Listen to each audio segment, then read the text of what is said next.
Welcome, everybody, to a new episode of my live stream, My Journey to the Trinity. And today we're supposed to have with us Nadir Ahmed.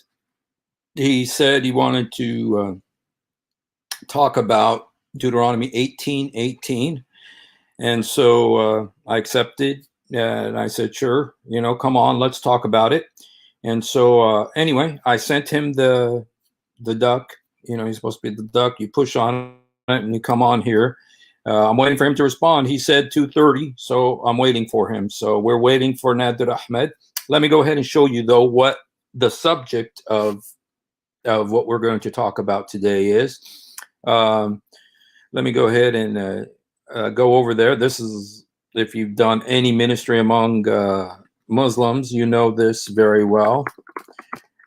This is one of the most famous arguments Muslims use for they want to say, the Bible. Thing about the Bible is that the whole Bible is written about Jesus Christ. The whole Bible is about Jesus Christ from Genesis to Revelation, and so one of the most amazing aspects of the Bible is the fact that it has so many prophecies about Jesus that are scientifically indisputable. It is indisputable that these prophecies are about Jesus, that Jesus fulfilled this. Or Jesus even said, you trust in these scriptures because you think they have eternal life in them, but they are written about me. So the prophecies of the Old Testament is about 350 prophecies that Jesus would be born in Bethlehem, that he would live in Nazareth, that he would open the eyes of the blind, that he'd be sold for 30 pieces of silver, that they would pierce his hands and his feet, that they would distribute his gamble for his clothes, that they would give him gall to drink, that they would give him myrrh, that he would die. Okay, and here's our friend Nadir. He has come on, and so let's bring our friend Nadir on. Welcome, Nadir. Hello there. How are you? Good. So your name is Hussein? My name is Hussein. Yes. Oh, okay. You got a Muslim name. Well, I was a Muslim, so when you were a Muslim, you have a Muslim name, and my father was a Muslim. My brother. Background? I'm sorry? Were you guys Shia? No, I was Sunni, a Palestinian, but I know that it's a Shiite name. So, okay. And how about your background? Well, originally, are you Shiite or Sunni? Sunni, yeah. From where? Originally from Pakistan. Okay. Yeah. So, but it seems like you're all American, huh? Yeah, I've raised here all my life. How about you? Were you born? Oh, I thought you were I've been here most of my life. I have lived. I'm Palestinian, but I have lived in the. I lived in the Holy Land for several years, and I was there for about 13 years. And my father lived there, and my father passed away about a year and a half ago, and he was in the Holy Land near Jerusalem. So anyway, the way I thought we would do this is that I think the best way to, this is a subject, you chose the subject, which is Deuteronomy 18:18. Yeah, have you had a chance to look into the polemics and all the arguments going back and forth about it? Well, what we can do is, let's just go ahead and do it 3 minutes, 3 minutes, 3 minutes, 3 minutes, and then each one of us, 3 minutes, yeah. Okay. And then that way we won't talk over each other. Yesterday I had a debate that ended. Yeah, that ended very quickly because we were all talking. So, do you want me to go first? Why don't you go first and go ahead and share what you think is your view of Deuteronomy 18:18, and then I'll respond, okay? Or show my view as well. So yeah, let me just grab some water here real quick. I'll be right back. Okay.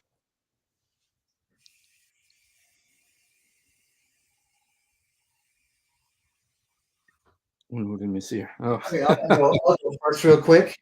And so, all right. So I did have a chance to talk with, I forget the name of the guy, Eric, and all of about this. and I forget who else I talked to. Oh yeah, Chris Claus or something. Okay. Have you had a chance to look at our discussion we had about this? No, I haven't looked at that. I have looked at several of your other debates. Okay, David Wood with uh,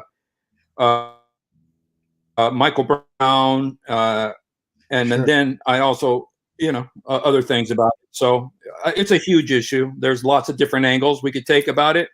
So you present your view, and then is there anything that you wanted to say about that your discussion with them? Well, I tell you what, not really. We could just probably begin, and then we can have a nice discussion. I'm sure Bron will probably pop up. Okay. Yeah. Who? All right, let me Bron? go ahead and share my desktop here real quick. Okay. You, Uh, you know what I'm going to do? I'm going to go turn on my air conditioning. I'm getting a little bit hot, so yeah. just 1 second. Yeah, sure, no problem. Take your time.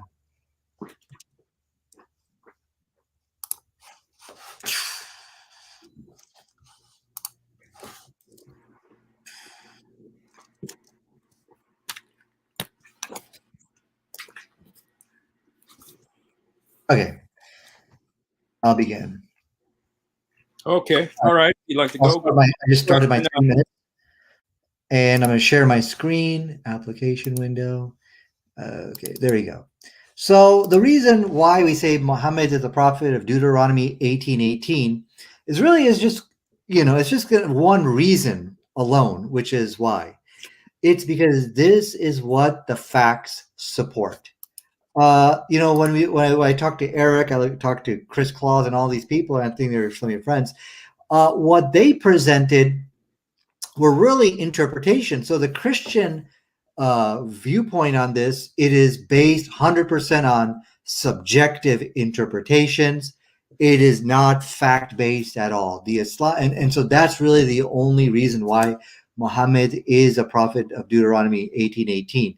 But though just because you claim that this is something based on fact, that doesn't mean you're out of the woods. That could be just the beginning of your problems, because what I found is that a lot of people they struggle between determining what's a fact and what is an interpretation. So they have this problem and they can't decipher the two. These are the people who convert to Christianity, who are not able to decipher between facts and interpretations. So so I think what you're going to find throughout the course of this discussion, you will not be able to present a single fact to support what you claim. Now, it is true that the New Testament did make the claim that Jesus was the fulfillment of that prophet of Deuteronomy 18, but the Bible writers were sadly mistaken. They were not correct. And when you see how they try to make Jesus look like Moses, they did a very poor job in it, and the forgery is going to be very clear and evident. So what do the facts state? Both Muhammad and Moses, they were theocrats, okay? And as you can see my desktop. Now notice I'm not really presenting to you Bible verses. Why? Because when you want to establish facts, you got to go outside the Bible, go to academics records and see what they say. They both established a theocratic states. They were both lawgivers, as you can see from my desktop over here. They both gave a law. Moses gave the Torah, and of course Prophet Muhammad gave the Islamic Sharia. They were both warrior prophets, as Encyclopedia Britannica stated, that they were both warrior prophets. And finally, they both conquered the Holy Lands, and they did it in the same manner. Moses didn't enter into it, rather Joshua did it. Same thing we find inside Prophet Muhammad's time. Muhammad actually never, during the conquest, didn't enter Jerusalem, but Omar did it. Omar is the Joshua of Islam. So go ahead and I'll turn it over to you. Okay.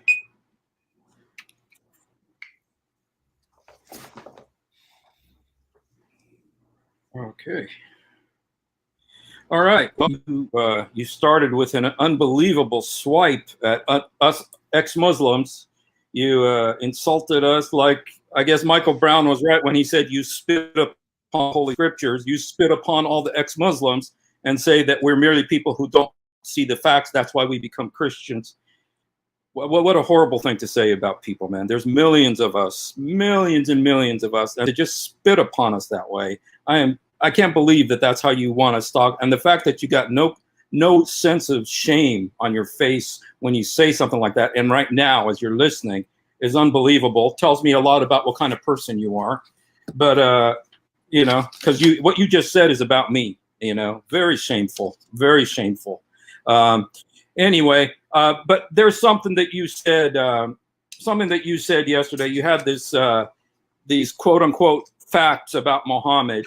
And you did this when you were talking to, I believe, David Wood, and it was WHAT.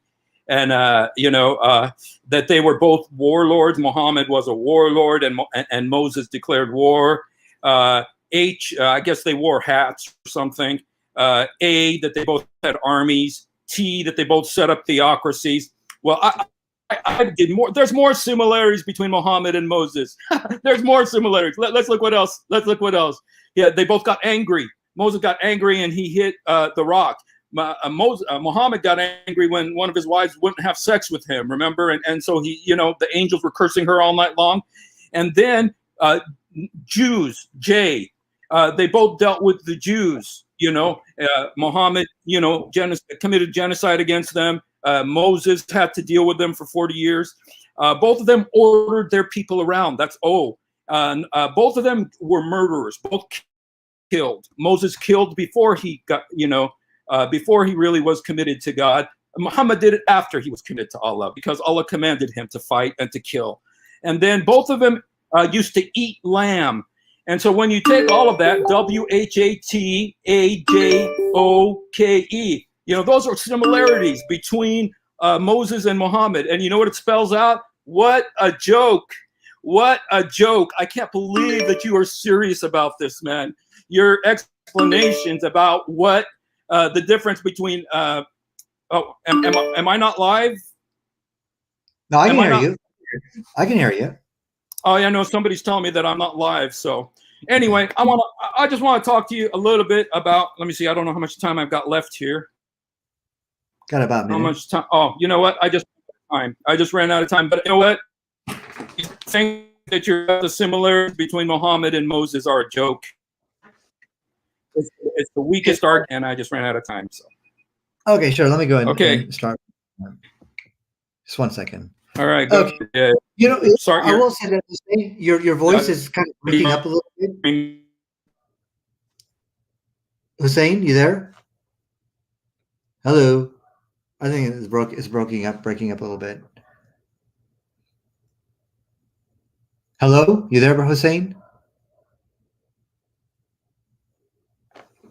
Hey, Hussein, you there?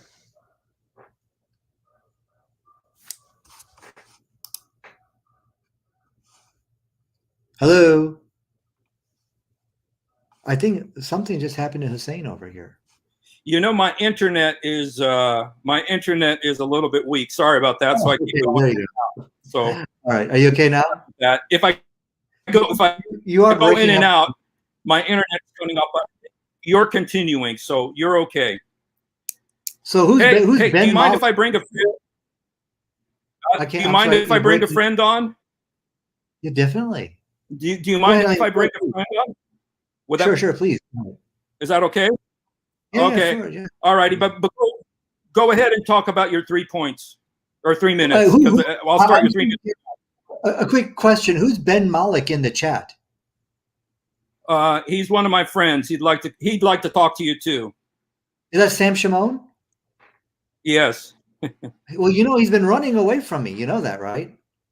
Oh, yeah. Really? This guy, bro, this guy's a coward. I've listened to you, bro. Nobody runs away from you. Nobody runs away from you. Nobody runs away from you. Don't flatter yourself.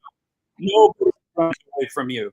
And so, anyway, if you want, I'll go ahead and bring him on, and he'd like to talk to you too. Yeah, so, absolutely.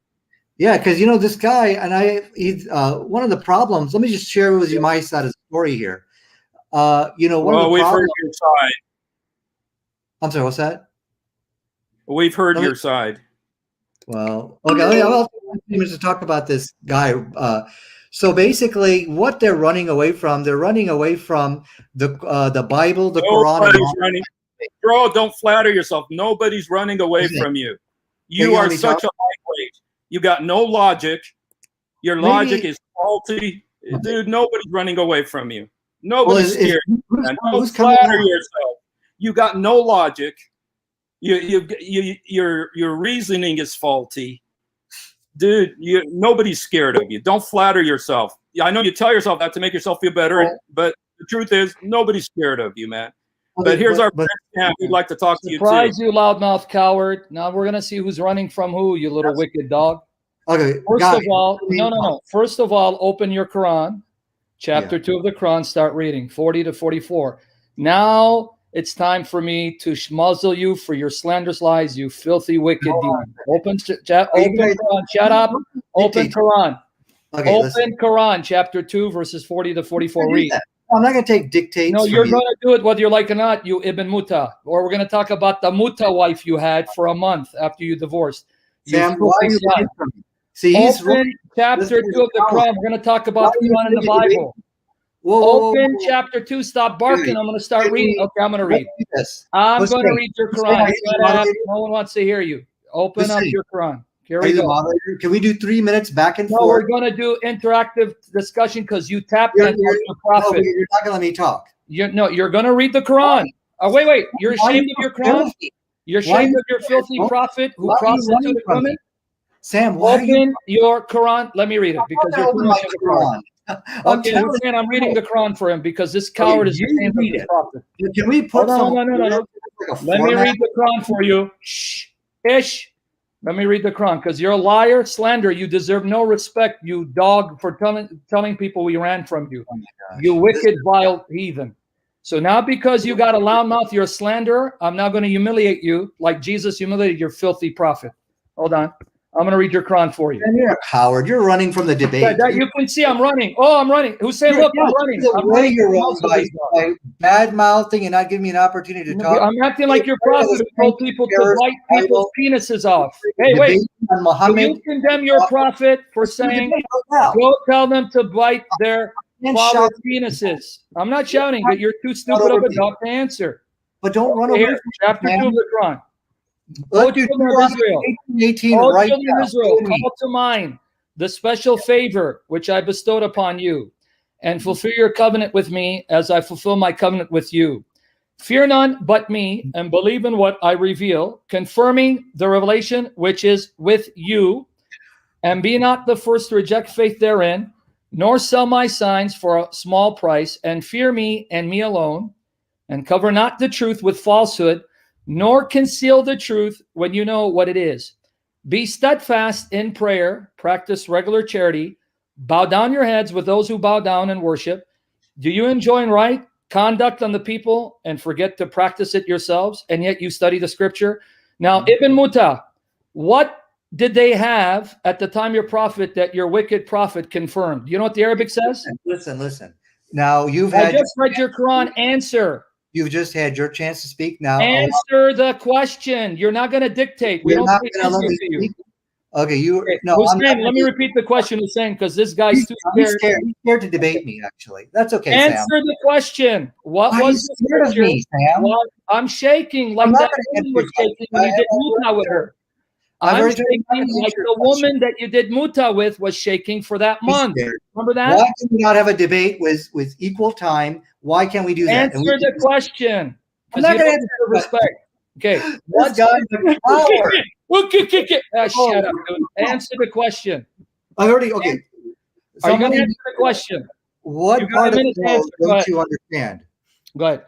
Sam, what part of no don't you understand? I'm not going to sit you. Then why don't you get the hell out of here, you little dog? No one cares about you. I came here to stop what you're saying. You don't have Muslims supporting you. You're a joke. What Muslim institution endorses you, you wicked dog? Name one. Work for any Muslim institution. Because no one wants to be a Why are you scared to debate me, Sam? You're a joke. Sam, why are you scared to debate me on the Bible, the Quran, and modern science? Hussein, yes, you are. Part of this verse wasn't about running for how long? It's been over 15 years. Okay, are you going to keep barking like Muhammad? Okay, guys. you know what? I can't make heads or tails about what I think that we got a really good opportunity here. Yes. I think I got the opportunity to hear from Sam and an opportunity to hear from Nadir. Nadir, answer the we question. have a What debate. the prophet said about the Bible. Nadir, can you answer the question that Sam Yes. asked? No, I'm not going to answer any questions. I want to debate fair, equal time. Yeah, you're going to get Now equal you're time when running you away. answer the question. No, I'm not going to answer any questions. I Then want get to the hell out of here, dude. Go lick the black stone, you pagan. 1818. Go, That's what I'm go here lick for. the black stone, you little pagan, like your whore prophet. Let me ask you. Okay, these guys are just shouting me down. You're not letting me talk. Like your prophet used to behead people and rape them. So better This be shut down this than makes rape your wife. someone really want to turn to Christ with this type of behavior, right? Sam? I'm not interested in having you turn to Christ. I want you to burn in Oh, hell you with your should be. prophet. You know this type of behavior. I mean, seriously, how do you expect? You mean, wait. You're saying to the people, I shouldn't act like your prophet who raped women like your mother. No, you're actually that's not true. Doing muta. All right. Okay. So you want me to be better than your prophet? Listen, honestly, I'm ignoring your. Okay. Would you be okay with Muhammad? The Bible and modern science. Listen, dude, keep barking. Scared to debate Deuteronomy. Would you be okay with Muhammad treating your mother like a whore, doing muta with her? Hussein, what are we? Would you be okay? Wait. Answer the question. I'm out of here. Would you be okay with Muhammad taking your mother and doing muta with her? Like run away from the debate on Deuteronomy 18:18. Would you be okay with Muhammad taking your mother and then treating her like a whore, doing muta with her? Yes or no? I don't talk about the Would you be okay, you little dog? Look how this coward Sam Shamoun is running. I'm more of a man than Aisha was. Wait. He's running away from more of a man than Aisha was when your prophet mounted her at the age of 54. Yes or no? Are you more of a man than your prophet who mounted Aisha, a 9-year-old minor, like the age of your daughter? What are we going to do? Are we going to have a debate or am I out of here? You're going to answer the question? Option. Hussein, I'm talking to you. Shut up. Stop barking like a coward. Answer the question, you coward. Guys. You little coward. So okay, guys, I'm out of here. Bye-bye. Would you be okay with your mother doing muta with your prophet and your prophet sleeping with your 9-year-old daughter? Yes or no? Sam, did you know that Jesus had girls sexually molested in the Bible? There you go. Well, you mean... Well, hold on. You mean he was following Allah? Wait, he was following Allah? Into Chapter 4, verse 24, where your filthy God said you can rape married women like your mother? Sam Shamoun, you are a coward. Are you going to answer the question, you dog? Final chance. Would you be okay? Let's repeat. I know you're ashamed of your filthy dog, Muhammad. Would you be okay? Dog, I'm not going to get Muhammad taking your mother and doing scared to debate me on Deuteronomy 18. We are shaking. We are shaking. To debate me on the Bible, the Quran. Okay, Hussein. All right, you guys. All right, you guys. I'm going to go ahead and make an executive decision here. Okay, do it. I think we proved Sam is not afraid of Nadir. Well, he is. Nadir has come on, and I want to go ahead and return to. I'm going to return to the subject of our debate here, which is Deuteronomy 18:18. Right. Let's deal with it. Let's debate Shamoun on this. Let's debate. Okay. All right. Let's do Deuteronomy. Would you like to join us for the debate? Deuteronomy 24. Okay, can we go ahead? Can we go ahead? Go ahead. I want to do it. Okay. Can I bring we're doing this? Okay. Let's go ahead and do this. Yeah. It was, first of all, the way we were doing it is 3 minutes, 3 minutes. That's what I want to do. No, but you're going to give this a chance to run. 3 minutes. Now, I just finished my 3 minutes. And so right now it's Nadir. Let me do my 3 minutes. Let me start. You want to start, Sam? I want to do it. Let me hold on. You want to do me right so I can muzzle your prophet? Okay, let me guys. Let me turn on the lights in this room here. Okay, just give no. Please keep it off. We want to see your ugly mouth. Please, keep it off. Okay, I can't hear this. Let's do 3 minutes, no interruptions. Give me 5 minutes to get set up over here. Okay. No, actually, keep the light off. No one wants to see your mug. Okay, you guys. Y'all, we kind of got. Hussein, you can't respect this dog. He has no respect. He's a slandering dog like his prophet. Don't respect this guy. I know. I've watched his videos. I know. Right. So please don't give him a license, please. you know what? Well, I'd like for us to do this in order so that No, but that's the thing. He hides behind time limits like a coward. Even Michael Brown condemned him like for a dog that he is. I watched the video with Michael Brown. I know. I watched the video with Michael Brown. So anyway, you guys, we're going to continue this. We're going to do 3 minutes, so that you guys can hear the arguments for.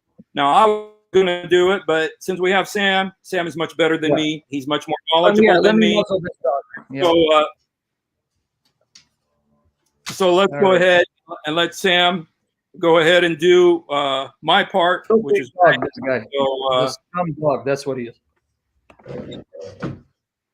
I have no respect for him. So I'm sorry, Christians. I'm going to treat this guy like the dog that he is. He goes around slandering people and lying about them. That's why he's got no Muslims to support him. And he's supposed to be a Sunni who did muta marriage. I don't know if you know that, Hussein. Yeah, I've heard, you know. Stupid slime. Today, I'll deal with you. Watch what I'm going to do to your prophet. I'm going to make him cry like he made Aisha cry. So get ready. Bring your stuff. So do I begin with the 3 minutes? If you want to go first, you can go first. You know, we had already started, and he already went first, and so we were at the second phase right now. But I just came in, so I don't care what you guys did, because I want to deal with this guy. Excellent. This is a dream come true. Yes, and it's going to be Muhammad's nightmare come true. So keep barking. You ready? I'm ready. Let's do this. Bismillah. Okay, now the prophet, like most. Okay, Nadir, so you're ready, Nadir? I'm ready. No, yeah, you got that. Cannot allow interruptions. Okay. Okay, let me begin. I won't even need to take 3 minutes because he's on to answer my charges.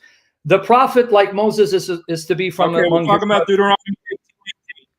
Who's saying you keep interrupting me now? So can I make the point? Okay. The prophet, like Moses, is supposed to be from their brethren. He's assuming Muhammad is a son of Ishmael and therefore related to the Israelites. My first challenge to Nadir: show me a single verse in the Quran that says Muhammad is a son of Ishmael. That's my first challenge. The second challenge: show me some pre-Islamic proof, not from the Quran or the traditions that come 200 years later, that say that Ishmael settled in Mecca, married a woman from the tribe of Jurhum, and is the ancestor of Muhammad. That's my first challenge. I won't even take 3 minutes. Show me proof that Muhammad is a son of Ishmael, therefore a son of Abraham, therefore related to the Israelites. That's my first challenge. I got your sources, and I'm going to embarrass you with your genealogy of your fake prophet. So answer the question. Go ahead. Okay, let me start with my 3 minutes. And this is, as I said, it's kind of a dream. He doesn't answer the question. Okay, all right. Sam didn't take his 3 minutes, so I'll just go ahead and get started. Answer the question. Go ahead, Nadir. Is it my turn? Yes, your turn. Okay, this is kind of a dream come true. We got Sam Shamoun. Keep parking. Go. Go to the point. Guys, I can't be interrupted. We've got to Okay, go to the point. Sam, let him answer, okay? Let him go to his point. Let him answer. Go ahead, Nadir. Okay, thank you. So this is kind of a dream come true where we finally got a person who's been running for 15 years away from the slander and the lies again. I know your prophet. Can you get to the answer, Nadir? Yeah, stop with Stop with your barking and slander. I'll humiliate your prophet. Are we going to have a debate? 3 minutes. If you'll just get to the subject, quit talking about Stop barking. I'm going to humiliate you. Get to the answer. Get to the answer. Okay. No, I'm not going to. I'll take my time and debate. No, you're not going to take your time to do what you want. You're going to take your time to answer. All right. So are you going to allow me to speak? You're going to take your time to answer, not to humiliate you. Okay. You guys, hurry up, Nadir. Nadir, quit talking about stand-up. Please talk about answer the question. The same way he talked about my mother and all the my. No, you're lying. I said, what would you say to your prophet or your mother? Don't slander me. Stop lying. Stop lying. What's your name? Hussein, how are we going to conduct this debate? I can't be interrupted. We're going to conduct by going to the answer and not talking Nadir. Okay, Nadir. I want to talk. I want to say. Yeah, lay down the rules. You guys, you know what I'm going to do? Is I'm going to mute when it's not your turn. I'm going to mute you. Excellent. Because I want to get through this, and I want to get some benefit. Right now, I'm not. Okay? Topic, no side issue. I'm going to do. That's what I'm going to do, Sam. From now on, if it's not your turn, I'm going to mute you because I want to hear what the other guy has to say. But Nadir, I don't want you to come on here and say Sam's been running from me for 25 years or whatever. I want you to get. Shut up and get to the point. You're the one who chose this subject, okay? Okay, You're the one let's who do chose the the debate. subject. So Okay. please answer, okay? You know what, Nadir? I'm gonna go ahead and, just because of all this confusion, I'm gonna give you another 3 minutes, okay? I'm gonna give you 3 minutes. Take the 3 minutes and respond to what Sam said about proof that Muhammad is a descendant of Ishmael. Mm-hmm. Okay, go ahead. Start my 3 minutes. Okay, I'm gonna give you a 3 minutes all over again because of what the confusion there. So right now, your 3 minutes start. Go ahead, Nadir. All right, thank you. Go ahead. And so basically, why we say, Muhammad is a prophet of Deuteronomy 18:18 is because this is what the facts support. At no time in this debate will Sam Shamoun give a fact. Everything that the Christians base their objections on or claiming that Jesus was a prophet of Deuteronomy 18:18, it is based upon interpretation. And this is what we're going to see tonight. So let me go ahead and answer his first interpretation, claiming that Muhammad is not a descendant of Ishmael, that this is something which was made up. Once again, we see that this is exactly what I've been saying, that he is not presenting any facts to support what he's saying. There's many, and so what's very interesting about this is not only that he's not supporting facts, but he's rewriting history. We can go to the history. Whoa, Stephen, you can't interrupt me. Yeah, in my 2 minutes, okay? And so he's rewriting history, and that's how weak the case for the Christians are. So first of all, let's look at some evidences from the actual Hadith itself, which talks about Ishmael. So this is talking about, the lineage of Ishmael, that basically it talks about Abraham. This is narrating a hadith. It says, Abraham brought her and her son Ishmael while she was still suckling him to a place near the Kaaba under the tree and a spot called Zamzam, in the highest place in the masjid, in the mosque. During those days, and so the hadith goes on. So here we could see from the historical records of what we have, which the hadith is like the historical records of Islam.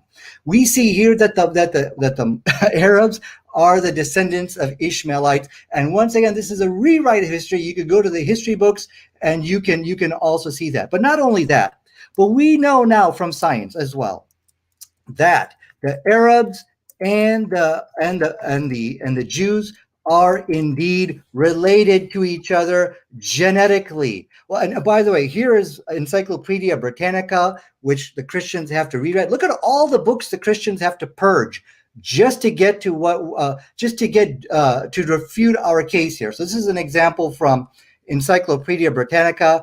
Ishmael the Arabs are the descendants of Ishmael, and here is showing an article from Science in which it shows that the Jews and Arabs are genetically linked. So once again, I think it's pretty pathetic that you have to now go into all the history rooms and classrooms and start purging and burning books just to make Jesus true. So that's enough to dismiss this faulty notion that Muhammad and the Arabs are not the descendants of Ishmael. So in my remaining 5 seconds, we need to now talk about what your time is up.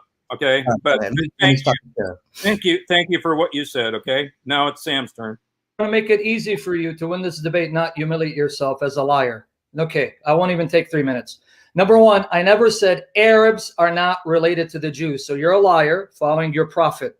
I said you have no proof Ishmael is the father of Muhammad. Even the hadith you quoted, because you're so wickedly dishonest like your God, there it proves to you Ishmael didn't father the Arabs because he married a woman from the Arabs, the tribe of Jurhum, meaning the Arabs were there before Ishmael. So even the hadith you cited shows he's not the progenitor of the Arabs. The Arabs come from various strands according to the hadith. So let me repeat my challenge again before I quote Ibn Kathir to humiliate you.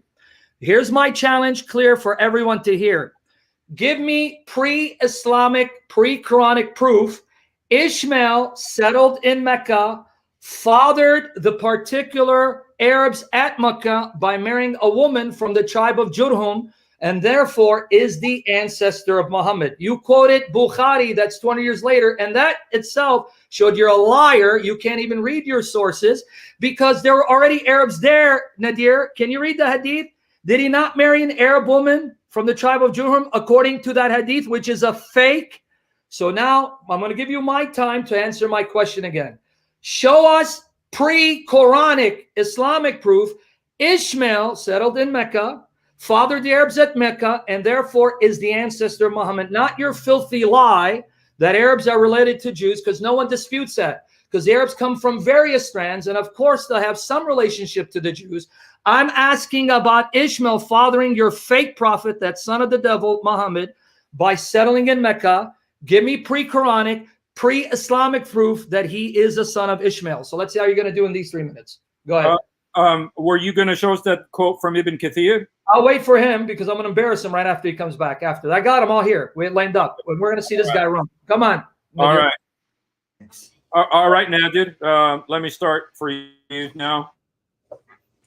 Well, I think the evidence I've presented is good enough, and we also got historical records where we also saw from Encyclopedia Britannica where the descendants of Ishmael are the Arabs are the descendants of Ishmael. As for his verbal abuse, what you're going to find out tonight is that this is all he's going to really present tonight. Just nothing more than verbal abuse. But anyways, I think the issue here tonight is it's very clear that there is a genetic link between the Arabs and the Jews. And so when we talk about Ishmael as being the descendants, or the Arabs being the descendants of Ishmael, this is not something which is really disputed. But let us go very quickly now and let's look at the facts. Remember, I said Christians will not present any fact, and there's really only one reason why we say Muhammad is the prophet of Deuteronomy 18:18 is because that is what the facts support. So let me go ahead and very quickly get into the facts rather than the conjecture which Sam Shamoun is bringing up. So let's get to the facts. What is it? What are the facts in which basically make Muhammad like Moses? So let's go very quickly over here. What we know here is that both of them were theocrats. Not only theocrats, but they were successful theocrats, which established a theocratic state. As you can see from my references, notice I'm not going into the Bible. Why? Because this is how facts are established. They're by going from additional sources like history.com. You can also go to BibleStudyTools.com to substantiate your facts. They're both theocratic people, but not only theocrats, but they were successful at doing it. Both of them were lawgivers, and as we can see over here, that Moses brought a law and Muhammad brought a law, and today both Muslims and Christians are following those laws. And again, I'm sorry about it. I'm going to go very quickly through my references. I'll ask that you hit pause on the YouTube video just to get them down. Both of them were warrior prophets, as we can see from Encyclopedia Britannica. Moses was a great warrior prophet. He dispatched many armies, and same thing with Muhammad. Muhammad was also a warrior prophet. Both of them conquered the Holy Lands. We see that God, Moses actually never, entered into the Holy Lands, but he had Joshua commenced him to conquer the Holy Lands. And we find the same thing about Muhammad. Muhammad also was, his army later on conquered the Holy Lands, and it wasn't him, but it was Omar, the Joshua of Islam, who did it. Okay. All right. Time's up. So,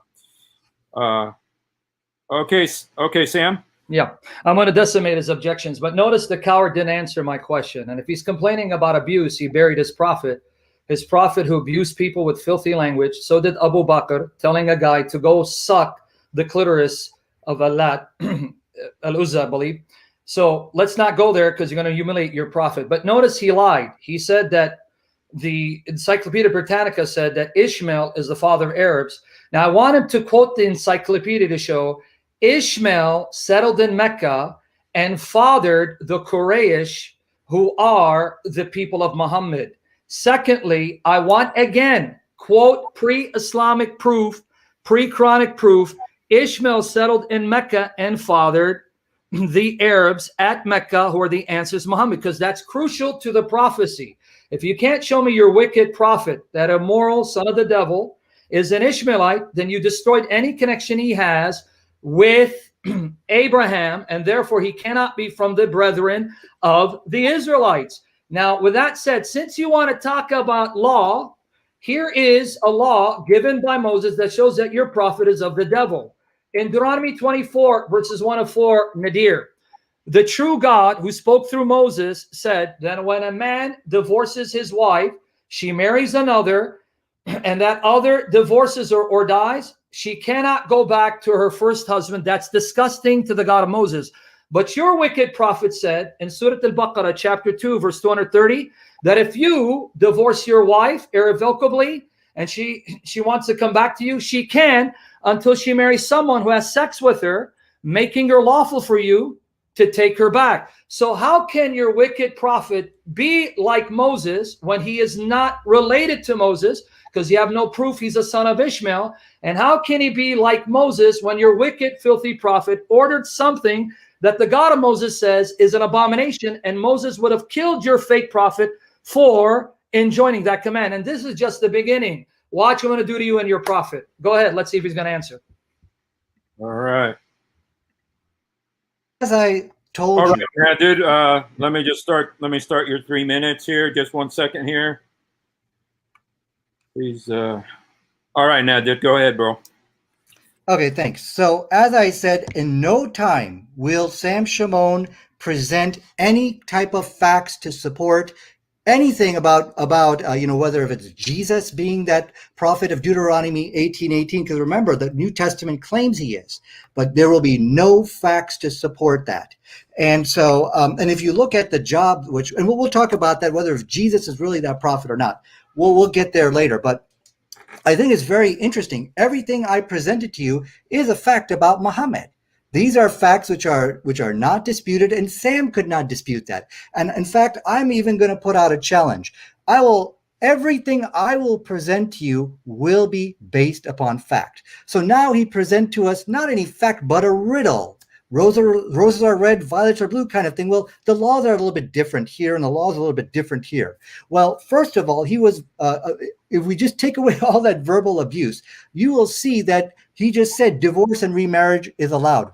Good. And this shows you, it further strengthens the case why Islam is the truth, because this is correcting a scientific error of the Bible. Because remember, the Bible, Jesus came and also abrogated a law. He said basically, that's it. Divorce is a one-time deal only in case of adultery or death. We know that from science today, this causes a tremendous amount of problems for the children, because now they got to live in fatherless homes. So let us take a look at these two passages over here. I'm quoting Matthew chapter 5, verse 31. And it says, anyone who marries a divorced woman commits adultery. So my question to Sam Shamoun is, okay, a 16-year-old girl gets divorced because of some reason, why should she have to suffer for the rest of her life? Or even worse, why should the children have to suffer? And now I know most Christians don't practice this, but a lot do. People like Michael Brown and others and them, they do take this literally. So the verse or the hadith which he was mocking and insulting, it's correcting the scientific catastrophe of the Bible. And this is why Christians run away from debate. They will never debate the Bible, the Quran, and modern science. I've been putting out this challenge for so long, and they will never come to debate that because they know the Bible contradicts science, unlike the Quran, which is in complete harmony with modern science. So let me just very quickly give you my references. This is what Sam has to answer to us, because he shot himself in the foot tonight. Why should children have to suffer, Sam? But if their mother gets divorced, why should they have to suffer in living in single families? Lifelong suffering for no apparent reason. I hope you can answer that, because that'll show the falsehood of the New Testament. And so by you bringing up this issue, well, you say it's filthy, dirty sex, as if you are some kind of Adonis of virginity, what makes you sound... Okay, time's up there. Just before Sam comes in, I just want to, first of all, I want to apologize to Michael Brown. What he said about Michael Brown is, and then what he said about all Christians, I want to try to be objective here. But I also want to say one thing. The reason Sam has been saying these things about Ishmael and everything like that is because what the argument that you are going to present, because we've heard it from you 700 times, is that Muhammad is a descendant of Ishmael, thereby making him like a cousin or some kind of so-called brother of the Israelites. And so that's the relevance of talking about Muhammad being a descendant of Ishmael. So go ahead, Sam. Yeah, notice the deceit, because he's like his God. He changed the subject, but now I'm going to bury him with his argument. He said children, right? And yet this is the man who has no problem with his 54-year-old pervert having sex with a 9-year-old minor and then violating her in the name of Allah, calling it marriage, and then leaving her at a widow at 18 without the possibility of her ever marrying and having children. And he's talking about damage to children. You don't do much more damage than sleeping with a minor, doing irreparable psychological, physical, emotional damage, than leaving her childless without any husband for the rest of her life. And this filthy pervert wants to say this man is a prophet like Moses. But it gets worse for this pervert. And I'm going to call him what he is. If he doesn't like it, then you know what? Find you another religion. In 65 verse 4, his filthy perverted God says that perverts like him can marry prepubescent minors, premature minors who haven't menstruated yet, divorce them, and they wait 3 months for another pervert like him to marry them. So we're talking about children and their health. You just buried your God and Muhammad in hell where they deserve. But then it gets worse. His prophet lusted for his adopted son's wife, Zaynab bin Jash. And then Zayd divorced her so his perverted prophet could marry her because he lusted for a married woman. According to Jesus, both Allah and Muhammad deserve to be in hell for lusting for a married woman. But then it gets worse. What did his perverted prophet do?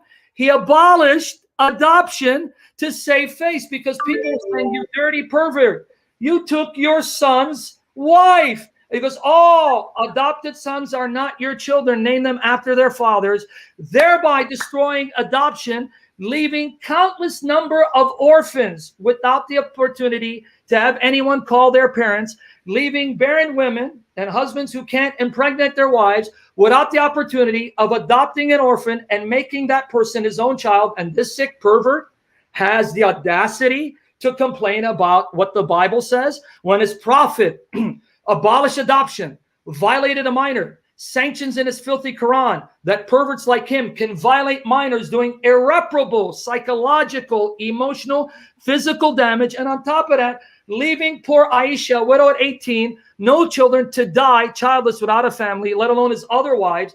And you have the audacity to defend this filthy pervert, the son of the devil? But now, coming back to the issue, you didn't answer my question. According to Deuteronomy 24, verses 1-4, there it says, if a man divorces his wife, she marries another, he can't take her back. So according to the God of Moses, your filthy prophet, by saying the only way you can take your wife back is if she marries and has sex with someone, he commits abomination. Pray tell, how can he be a prophet like Moses? You just destroyed Muhammad. Thank you. All right. Glory to Jesus. Okay, and for those of you who don't know, this is in Arabic is called the muhallil. This is called the muhallil. It's in Surah Al-Baqarah, where if a man divorces his wife 3 times, I divorce you, divorce you, divorce you, but then later regrets it and wants to come back to her, wants her to come back. First of all, according to the system, she has to go marry another guy, have sex with him, that man divorce her, and then come back to her original husband, which in the Bible, in the Torah, is called abomination, but it is in the Quran, and it's it's called the muhallil in Arabic. So, okay. All right, Nadir, 3 minutes to respond, okay? Okay, and I'll ask for the moderator to be neutral here, because I can only debate one person at a time here, okay? So let's go back to the horrific scientific error in the Bible. Now, if you recall, did Sam ever defend what the teachings of the Bible is, in which it says that unmarried women, women who are divorced, unless it's for adultery or death, they cannot get remarried? He never answered, why should the children have to suffer like that? And so we see here that once again, he has really, exposed a bad scientific error in the Bible. And I mean, I have many references which I can show you here. In fact, let me pull up my little thing over here. See. Okay, here we go. Pull up my little thing over here. Okay, so now he talked about Aisha. There was all this bodily damage or something like that, if I understood him correctly. But the truth of the matter is there was no damage done to Aisha, which he was saying. And again, it's very sometimes hard to understand what he's saying through all the verbal abuse and insults. But one thing we should also understand is that Jesus had little girls sexually molested in the Bible. Did you know that? This is Book of Numbers, chapter 31, verse 18. Now, I'm going to spare you all the verbal insults because there's no need for that. But it's very important to point out. Look what the Bible says over here, inside Numbers, chapter 31, verse 18. And we're way off, kind of off topic. You're but way off topic, man. Because now let's see over here what Moses orders people. It says, kill all the men, women, and children. Basically, now it's in verse 17 over here. It says, now kill all the boys and kill every woman who has slept with a man, but save those little girls for yourself who have never slept with a man. So my question here is, what are those little girls for you to save for, Sam? So, and not only that, but this is only after they have been sexually molested, because remember the text over here says, check if they're virgins. Now, I'm not going to walk you through that process. I think you understand what that entails. So first Moses, and this is an order coming from God, and according to Christians, Jesus is God. So, all those words like filthy pedophiles, all those other words, can we use those same insults here? I think we can. But notice how Sam Shamoun is running away from the facts. Muhammad and Moses were successful theocratic prophets. They were warrior prophets. They both conquered the Holy Land. Moses, he basically had Joshua go and do this work for him. And the same style we find in Islam. Muhammad basically had Omar to go and conquer the Holy Land. Exact same thing. Notice Sam Shamoun running away from these four facts. All right, your time's up. Okay. Okay, dude. Father, forgive us, Lord. In Jesus' name, forgive us, Lord. All right, Sam. Hold on, before you time me. I'm going to answer this pervert's attack of the Bible, but make sure he stays on subject, because now, like a dog, he's going off topic. But I'm going to answer this so that, unlike him, I'm going to answer. But make sure, because this is what he does. He goes off topic like a filthy coward. That's why I have no respect for him. No one respects him. And that's why I'm treating him like a dog, Matthew 7:6. So it's saying, please, do not let this coward run from the topic like the filthy is. Now I'm going to bury him with his argument. Now start timing me. Are you ready? All right. Okay. Now, again, this proves that Nadir is like his prophet. He's a pervert who twists scripture to his shame and humiliation. Let me read Numbers 31, 15, 18 to show you how this sick pervert is reading it as if this is about Muhammad, and I'm going to turn the argument against him. Numbers 31, 15 to 18. Moses said to them, have you let all the women live? Behold, these on Balaam's advice caused the people of Israel to act treacherously against the Lord in the incident of Peor, and so the plague came among the congregation of the Lord. Now therefore kill every male among the little ones, and kill every woman who has known man by lying with him. But all the young girls who have not known man, by lying with him, keep alive for yourself. Because he's a sick pervert like his God. This is actually God showing compassion to the young girls, because if he had actually read Numbers 31, Numbers 25, the women enticed the men of Israel into sexual orgies, following the sunnah of Muhammad and Allah, in an act of worship of their false god Baal. When God says spare the young virgins, it wasn't because they are perverts like Muhammad who sleep with minors and molest them and then sell them off or hand them to someone else. It's because they were not complicit in the sin of sexual immorality in enticing men to worship the false god Baal, who's now known as Allah, Muhammad's God. It was to spare them and show them mercy. And unlike Allah and his fake prophet, what does Moses say when you find a mature captive woman? Deuteronomy 24, verses 1 to 4. It says, if you find a captive woman, you find her attractive, you give her a month to mourn. She shaves her head, trims her nails. She changes her clothes of captivity. And after a month, you marry her and give her the status of a wife. And when you divorce her because there's something displeasing, you send her off. You do not sell her. She's not your property. Now compare the God of Moses with this pervert's prophet and God.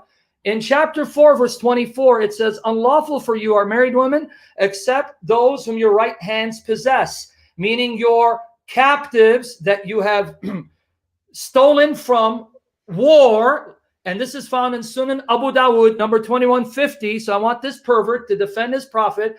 It says that they found captive women whose husbands were alive and they were beautiful and they didn't want to touch them. But his God said, hey, they are your right hand possession. You can have sex with them even though their husband is alive and sell them off.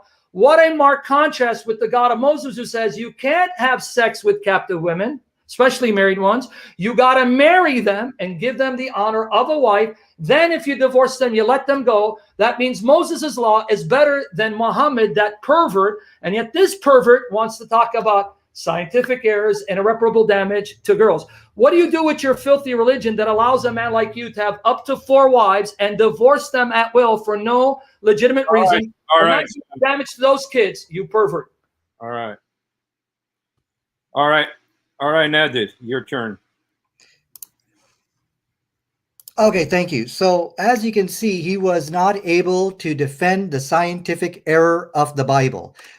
He's just basically engaging in so much verbal abuse. But anyways, let's get back to the text, which he gave some weird, bizarre interpretation. Well, that he spared the little girls because they weren't guilty in committing all those crimes over here. I don't want to get into these type of wacky quack to refute his wacky quacky interpretations. It's really clear here that these girls were sexually molested. They were checked if they were virgins. And then it said, have the little girls for yourself. Now kill all the boys. Those are innocent people too, right, Sam? So your explanation doesn't make sense. But I want to get back to the topic of tonight's debate and to present to you clear evidence why Muhammad is the prophet of Deuteronomy 18:18. So as we can see, there is a victorious argument which is fomenting. Now, we saw that Muhammad and Moses were great warrior prophets, not just any warrior prophets, but they were successful warrior prophets.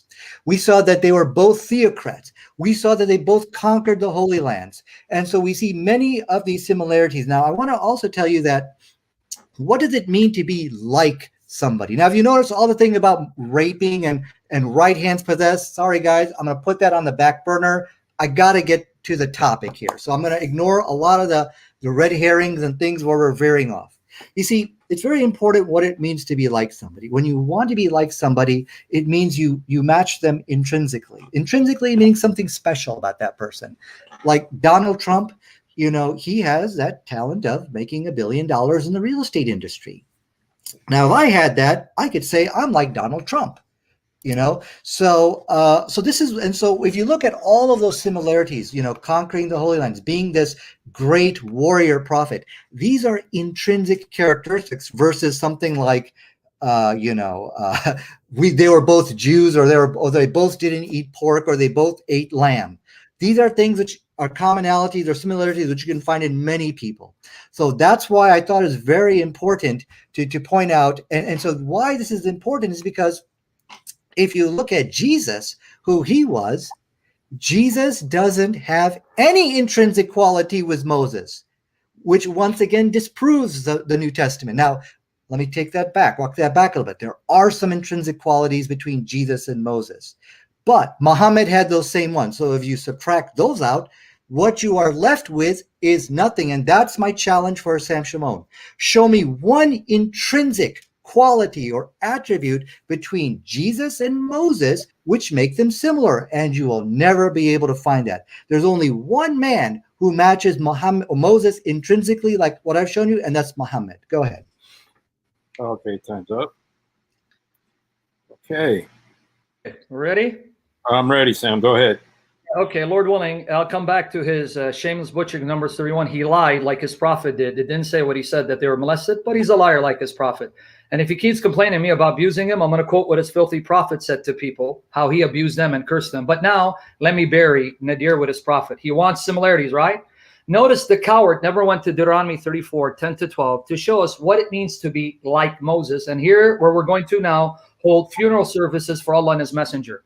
Deuteronomy 34, 10 to 12. And there has not arisen a prophet since in Israel like Moses, whom the Lord knew face to face. One criterion, know God face to face. None like him for all the signs and wonders that the Lord sent him to do in the land of Egypt. So the two criteria to be like Moses, speak to God face to face and do miracles like Moses, right? When he sent to Pharaoh, all his servants to all his land, and for all the mighty power and all the great deeds of terror that Moses did in the sight of Israel. Now get ready to be buried with your prophet Nadir.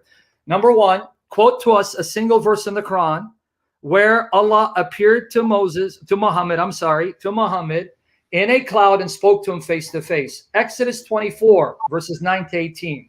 Exodus 24, verses 9 to 18. Exodus 33, 7 to 11, it says, the true God came down in a cloud and spoke to Moses as he entered the cloud and spoke to him face to face as a man speaks to his friend.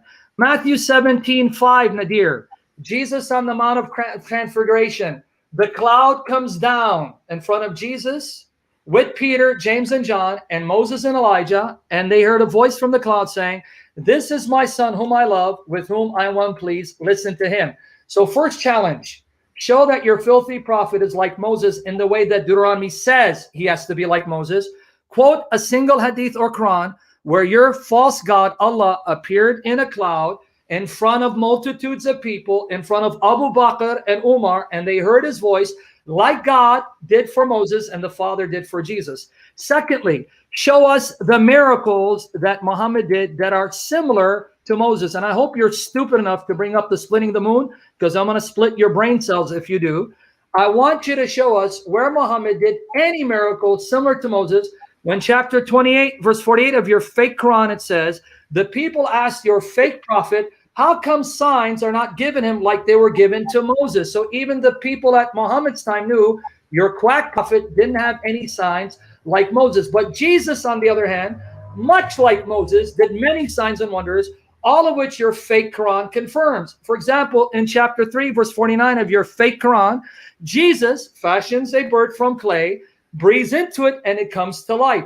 Jesus gave sight to the blind, cleansed lepers, gave life to the dead, none of which your fake prophet could do, all of which is identical to your fake God in the Quran. So Jesus is not just like Moses, he's like your fake God. All right. Thank you, Stan. Time's up. All right. Okay. Christianity has already been refuted. I'm sorry, go ahead. Let me start again. Yeah. So as I said, you were not able to defend the scientific error of the Bible. He never told us tonight, why must these children have to suffer? What sense does that make? So when he was attacking the story about the divorce and remarriage, which actually is a red herring, it doesn't prove anything in terms of who that prophet of Deuteronomy 18:18 is. Just your personal interpretation here is. But notice how he has ran away from that. He has ran away from the similarities which are based on fact between Moses and Muhammad. And now, remember, I told you in the beginning, never, never will the Christian present to you fact. Never. They will only present to you personal interpretations. Zigzagging across Bible verses, the Bible means this, and the Bible means that, and the Bible says this, and the Bible says that. But when you actually go back and look, you will see it is nothing explicitly written. Now, I will challenge you here tonight. If you look, first of all, Muhammad actually does pass Deuteronomy 34 in the passage which you quoted.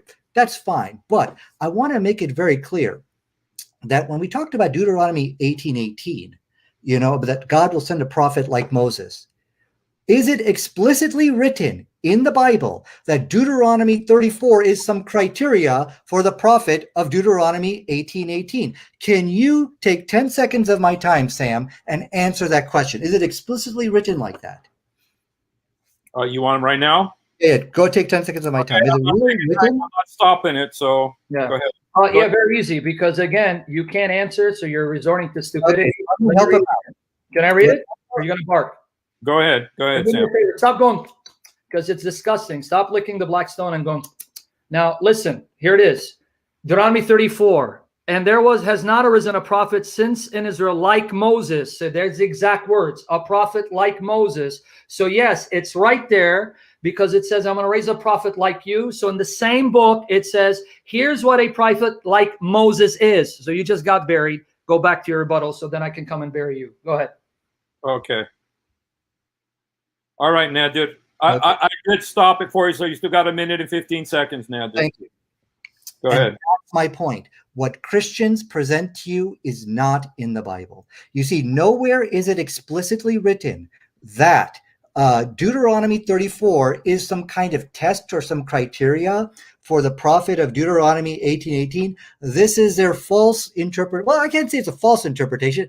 Hypothetically, it could be possible, but it's not written. And so this is very important. Everything I present to you will be explicitly written. Now let's read the passage over there again. It says, and there arose not a prophet since in Israel like unto Moses. Who are they talking about? It's talking about Joshua.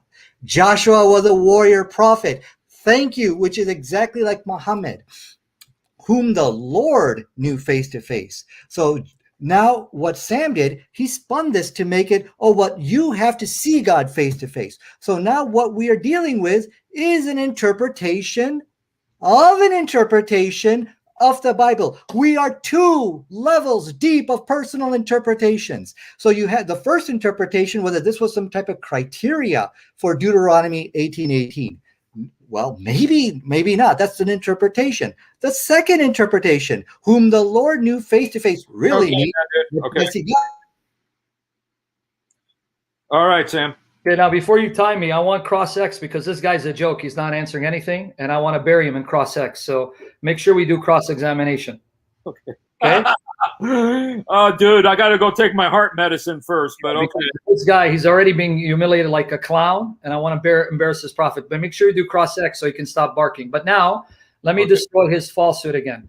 He keeps on about children. I guess he didn't hear me. When your filthy religion allows you to divorce your wives at whim and have up to 4 wives, show me the studies, what it says about a man with multiple wives having multiple children exposed to multiple women as their mother, and the damage it does on them psychologically. And in your filthy religion, you can divorce a woman at will. There are no restrictions, which means that you're doing greater damage to these kids, especially if you marry a 9-year-old minor and violator like your filthy prophet did. But let's come back to the issue. I don't know how he spun Deuteronomy 34:10-12. Let me read it again. And there has not arisen a prophet since in Israel like Moses. Oh, that's Joshua, a warrior prophet. I don't know where he got Joshua here. Let's read it again. There has not risen a prophet since in Israel like Moses, whom the Lord knew face to face, none like him for all the signs and the wonders that the Lord did. So he keeps spinning it, but he got buried with his prophet because he can't get around this. And he says, well, seeing God face to face means seeing God actually. I didn't make that up. Here it is, Exodus 33:7-11. Now Moses used to take the tent and pitch it outside the camp, far off from the camp, and he called it the tent of meeting. And everyone who sought the Lord would go out to the tent of meeting, which was outside the camp. Whenever Moses went out to the tent, all the people would rise up, and each would stand at his tent door and watch Moses until he had gone into the tent. When Moses entered the tent, the pillar of cloud would descend and stand at the entrance of the tent. The Lord would speak with Moses. Verse 11, thus the Lord used to speak to Moses face to face as a man speaks to his friend. You got buried, Nadir, so let me repeat my challenge again. Show us in your Quran or Hadith, Allah coming in a cloud, speaking face to face with Muhammad, like he did with Moses, like the Father did with Jesus. Show us the miracles of Muhammad that resemble Moses, because that's the criteria, and no whining and no like a silly, retarded stone kisser is going to deny those facts. You got buried. Hopefully you do better. Anytime you go off topic, I'm going to embarrass you. And let me know when I can do cross-X to further embarrass this guy. Okay. All right. Just 1 second here. Let me go ahead and clear up the start the 3 minutes again. Are you ready, Ned? Are you ready, Nadir? Yes. Okay. All right. Go ahead and start, bro. He is conceding tonight that the Bible contradicts modern science. He knows that if people really took Matthew, I forget the passage, 10:32 or something, about only divorces in the case of adultery or death, that will cause the children to suffer needlessly. But he says, but your Quran, your Islam is also same thing because it has polygamy, it has all these things. But he's never really presented any studies showing that polygamy causes dangers or anything. He's just, once again, remember he can never present facts. The whole Christian presentation, whether you're talking about Aisha, it's all personal interpretations. It is not based on fact. And this is not coming, when you talk about Aisha and things like that, this is not coming from the Quran. This is from the Hadith. So once again, excuse me, we see that the Quran is once again in complete harmony with modern science, because the whole issue of, prepubescent girls, this is not in the Quran at all. Okay, as far as marrying them. So what's interesting here is that their Bible does have scientific errors, and that's why Christians are running away. Christians like David Wood and people like that, they don't want to debate that. But so the Quran, when the story he was quoting is actually correcting the scientific error of the Bible. But anyways, let me get back to the Hadith, which I was actually showing about marriage. He wanted to bring about marriage, prepubescent girls. What does the Hadith? Because again, this is really not inside the Quran. This is in the Hadith. But if you want to show scientific problems in the Hadith, no problem. We can discuss that. It says here that the woman is married for 4 reasons: for her property. Hey, Nadir? Yeah. Could I ask you a question? No, I got to continue my 3 minutes here, please. I'll give you your time back. I'll give you your time back. Okay. Go ahead. Now you said the Quran never talks about marrying prepubescent girls.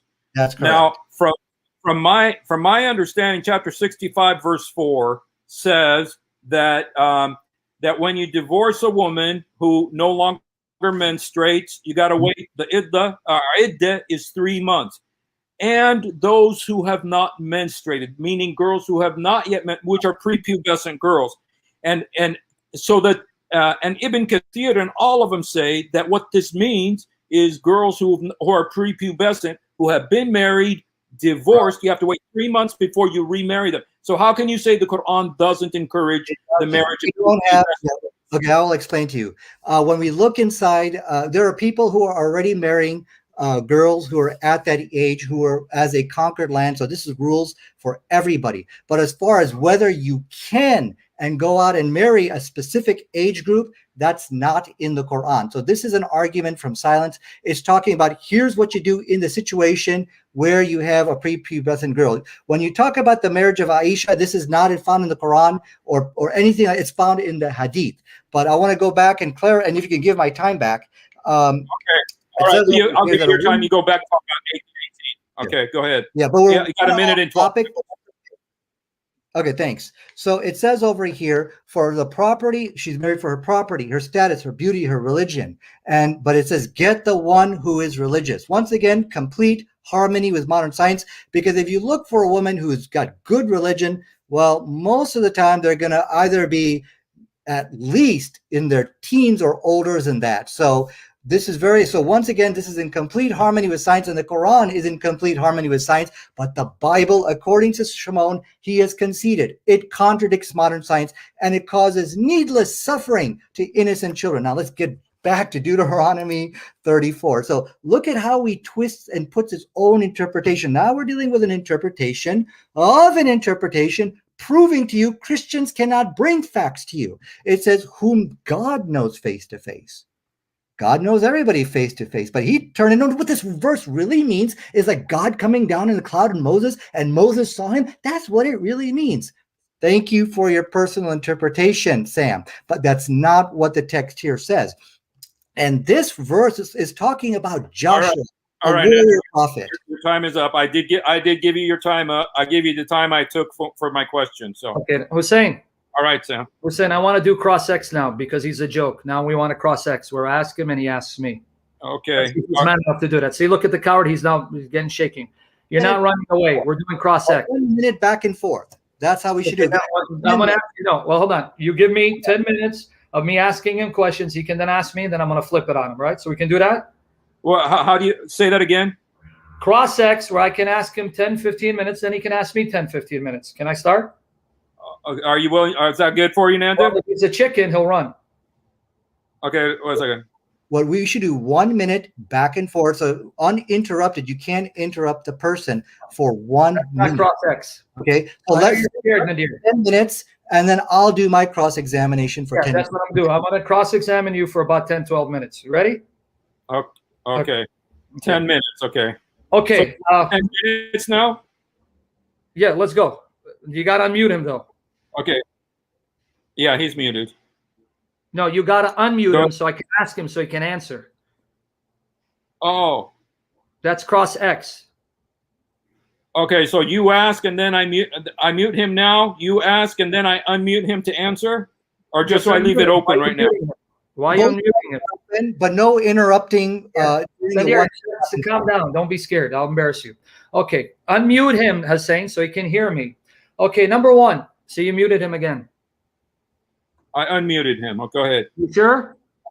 Okay. Yes. Okay, now, Nadir, I want you to give me pre-Quranic evidence that Ishmael settled in Mecca and fathered Muhammad. Give me the source. Before Quran, before the Hadith.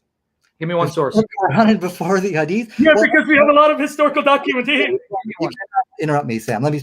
I think Give it's me one. kind of dumb. It's a dumb question because we have genetic evidence. I think scientific evidence is good enough. We've showed that both the Jews and the Arabs. You're ranting, Nadir. I'm not going to let you rant. You're not going to eat my time. Let me make the question again. Don't eat my time. Don't rant, because I know you want to eat up my time like a coward. Let me make it clear for you again. Just because Arabs and Jews are related doesn't mean the Arabs are Ishmaelites and that Ishmael settled in the Kaaba. I know you're too stupid to see that. Let me ask you the question again. Give me one pre-Quranic archaeological proof Ishmael settled in Mecca and fathered the ancestors of Muhammad. Very simple. So if it's a dumb question, give me a dumb answer because you're dumb enough to do it. Well, I don't know if any kind of evidence like that exists, but I think that it is irrelevant because we know that. So that your answer is no? So I can go to my second question. You got to let me speak for 1 minute. You said you don't have it, so let's go to second question. You don't need my time. Wait a second. You can't just shut me out. I got to get 1 minute. You get one. But you just said no, so don't eat up my time. Go to the second question. Oh, Show wait, me the genealogy of Muhammad. Show me the genealogy of Muhammad in the Hadith. Genealogy. Well, we do have a genealogy, but Show I it to don't. Now, look, I don't have it with me. I have it. Okay, go ahead. You could. You want me Okay. to read it for you? Yeah, go ahead. Go ahead. But then it can't eat up my time because I'm doing your work for you. I'm going to read it. Okay, but I think. Wait a second. If I could go back, we should have 1 minute to talk each person. Here, you don't understand the nature of cross-examination. I got 10 minutes, so if I have to Okay. stop you so you don't eat my time, Keep going. okay. Keep You just ate my time. You know that, right? By your ranting, you're eating my time, which is Sorry a about disrespectful All right. tactic. I'm Okay. sorry. Let me read the genealogy, which won't count against my time because you don't have it. I have it. I'll read it for you. Ready? Okay. You sure you're ready, Nadir? Off the time. Okay. This is the life of the Prophet Muhammad, Al-Sirah Al-Nabawiyah, Volume 1, pages 50 to 52. And this comes from Ibn Kathir, 700 years after the death of your Prophet. Let me read it. It's lengthy so that you then try to explain it away. Okay. There is no question of Adnan being of the line of Ishmael, son of Abraham, upon both of whom be peace. What dispute there is relates to the number of forebears there were from Adnan to Ishmael, according to the various sources. At one end of the spectrum, there is the extreme view that considers there to have been 40. This is the view of Christians and Jews who adopted it from the writings of Rakhia, the clerk of Armiya bin Halqiyah, supposedly Jeremiah, as we will relate. Some authorities maintain the 30, others 20, yet more 15, 10, 9, or 7. Now, just to make it easy for you, Nadir, I'm going to read this part. And this is why Malik, God bless him, did not enthuse over the attempt at tracing genealogy back before Adnan, meaning they could only confidently trace it to Adnan. Okay. Al-Suhaili commented further, we have merely discussed tracing back these lines with the school of thought of those scholars who favor and do not disapprove of it, men such as Ibn Ishaq, Al-Bukhari, Al-Zubair bin Baqar, Al-Tabari, and others. As for Malik, God have mercy on him, he expressed disapproval when asked about someone tracing his descent back to Adam and commented, whence comes to him knowledge of that? Where do you get this knowledge from? When he was asked about tracing back to Ishmael, listen to this, Nadir, these are your scholars. Tracing back to Ishmael, he expressed similar disapproval, asking, who could prove such an information? Who could prove such an information? Malik also disliked tracing the genealogy of the prophets, such as saying Abraham, son of so-and-so, and Al-Muyatti stated this in his book. Al-Suhaili commented also that Malik's viewpoint was analogous to what was related of Urwa bin al-Zubayr, who is reported to have said, we have found no one who knows the line between Adnan and Ishmael. No one, Nadir, between Adnan and Ishmael. It is reported that Ibn Abbas said, between Adnan and Ishmael, there were 30 ancestors who are unknown. Ibn Abbas also reputed to have said, when he traced back lines of descent as far as Adnan, the genealogists have lied twice or thrice. And that skepticism is even more characteristic of Ibn Masud. These are all companions of your prophet, whose attitude was like that of Ibn Abbas. Umar ibn al-Khattab stated, we carry back the genealogy only as far as Adnan. That's Umar. Abdullah bin Masud, Ibn Abbas. Abu Umar bin Abdul Bar stated in his book, Al-Anba, Al-Marifat, Qabail al-Ru'wa, that Ibn Lahiya related from Abu al-Aswad that he had heard Urwa bin al-Zubayr. We never found anyone who knew genealogy past Adnan nor past Kahtan unless they were using conjecture. Conjecture. Abu al-Aswad stated that he had heard from Abu Bakr bin Abu Khaytham, one of the very most knowledgeable men of the poetry and the genealogy of Quraysh. We never knew anyone with information going back beyond Ma'ad bin Adnan. No one, whether relating poetry or other knowledge. Abu Umar said that there was a group of the predecessors, including Abdullah bin Masud, Amr bin Maymun al-Azdi, Muhammad bin Qab al-Qurazi, who when they recited the verse from the Quran, and those after them who no one but God knows, would comment, the genealogists lied. Finally, Abu Umar, God have mercy on him, stated, we hold the meaning of this to differ from their interpretation. What is implied is that regarding those who claim to enumerate Adam's descendants, no one knows them except God who created them. But as for the lines of descent of the Arabs, the scholars conversant with their history and genealogy were aware of and learned by heart about the people and the major tribes, differing in some details of that. Now, I can give you more, but you just read, your prophet's companions say, if anyone goes beyond Adnan, they're liars. No one knows. We don't have any conclusive proof of a genealogy connecting Adnan to Ishmael. So I want to know, what proof do you have that Muhammad is from Ishmael? Which son of Ishmael? Because according to your own genealogists who contradict each other, some say he was from Nebawath, others say he was from Kedar. They couldn't even agree. Was it Nebawath or Kedar? How do you know? Prove he's a son of Ishmael in order to prove he is from their brethren. Answer the question now. Absolutely. So we can know from science today. Science has confirmed that the Jews and the Arabs are really the children of Abraham. Says, and it goes on. I'll give you this reference over Read here. where it says Ishmael. MD. Read it. So let's talk about this. I mean, we No, know. read it. Your source. Show me where it says in your source, Ishmael settled in Mecca and fathered the Arabs there. Quote it. Read it. Okay, so this is something which we know as far as a particular Read hadith. it. Hold on. As far as getting a specific hadith, which are talked about. Forget hadith. Your source. You're not listening. This source you're putting up in front of our face. Yes. Quote the paragraph where it says, and Ishmael settled in Mecca and fathered the Arabs, the ancestors of Muhammad. This supports, see, Sam, this supports exactly what we know from history. This is the answer, no, you can't. Can you not see this supports what we are? No, it doesn't, because no one's denying Jews and Arabs are related. Explain how is it that the Jews and Arabs No are one denies, because Abraham had 6 other sons from Keturah who also followed Arabs. Their children is what you're saying, right? Listen to what I'm saying. Okay. The same Bible that you're twisting to your shame, Abraham's 6 other sons from Keturah who also followed. So to say that Arabs are related to Jews is not the argument. What we're looking for is Ishmael being in Mecca, fathering those Arabs. The answer is Muhammad. Can you show me where it says that there? I don't have that hadith with me right now, but You definitely, don't have a hadith that says that, right? I don't know. I'll have to go take a look. Why Right. don't you? Okay, now you answer. Okay, that's fine. I respect you don't know. Okay, now third question, because I feel that is irrelevant. I how is feel it irrelevant when you have to prove that he's an Ishmaelite to be a brother like Moses? Come on, man. Don't play these games. this would be a rewrite of history. Right now, you got to go through all the books like Encyclopedia Britannica. You got to rewrite all Show this. me any quotation from Encyclopedia Britannica. You're eating my time with your games. Commonly Show regarded. me, show me, listen to my question, because I you're have playing. it right here in front of you. This is from Encyclopedia. Show me where Encyclopedia Britannica says Ishmael settled in Mecca and fathered the Quraysh, the ancestors of Muhammad. Okay, so you wanted like Ishmael fathered the Arabs, and from that lineage comes No. Quraysh. Went Okay. to Mecca like you and What I your. for you. You want to hear But the question? Yeah, You're from Encyclopedia misrepresenting it. Britannica. And so I would think you would need to rewrite this if I understand your Once argument. we write it, it doesn't say that Ishmael settled in Well, Mecca. you do accept that Ishmael, commonly regarded by both Jews and Arabs as a progenitor of the Arabs, is considered a messenger or a prophet. So you're okay with that? Wait. Encyclopedia Britannica, which is a secular source, thinks that Ishmael's a prophet. You're joking, right? Considered a messenger. It's Who? Encyclopedia Britannica?